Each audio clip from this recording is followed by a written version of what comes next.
Riley Rock Shelter on July 10th, 2012.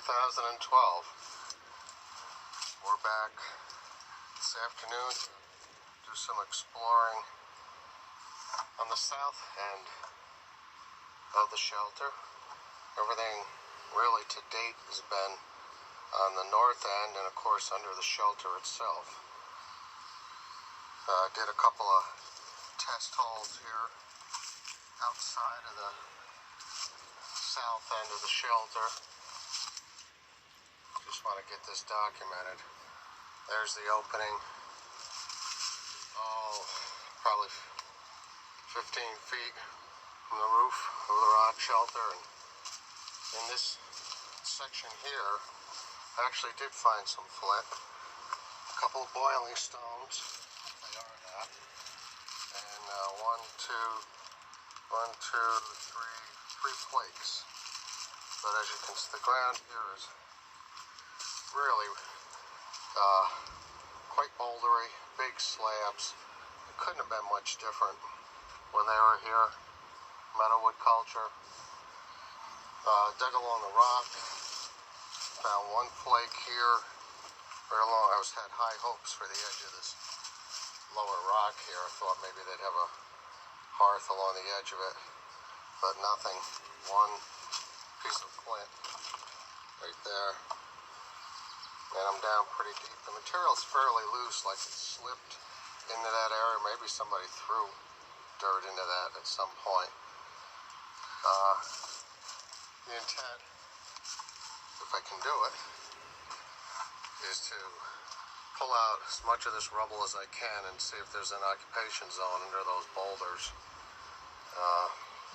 I can only do so much by myself, so time will tell. So we'll get back to you at the Riley Rock Shelter if anything happens. I just want to document these two test holes because I might fill this one here with debris that I moved from up by the entrance to the south side.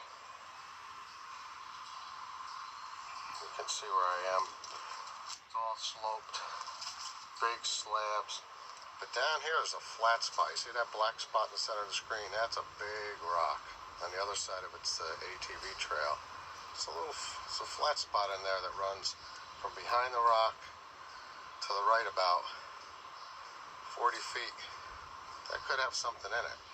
It might be worth testing that at some point. It's not on like the other side of the boulder knoll that comes down off of Terrace Mountain. In other words, where the ATV trail pops up, it's a rise, and that seems to be the beginning of the occupation zone. From there, for the next quarter mile, there's no reason to believe this side isn't also good. It's just that the amount of flat closer to the creek is less than to the north, but I've never explored it. So, some other day, I'll have to get down here and put a couple test holes in, some STPs, and see what the sub layers look like. See if it's got that black organic dirt for the first 8 or 10 inches. Okay, so we'll get back and see if we can't find something when we move all this rubble. You can see it's quite a job. Just want to get this documented now because this whole area here could be about 3 feet lower if I can get these rocks out. Let me just zoom in to the north end. There's the grill I always put back in place. And you can see in the sunlight, that's the area where we found the gorget yesterday. It's a trapezoid gorget, by the way. I looked in Richie's book. It's got 3 of them in the Archaeology in New York, where he discusses the Meadowwood culture. He's got 3 trapezoid gorgets that are very similar to the one I found yesterday.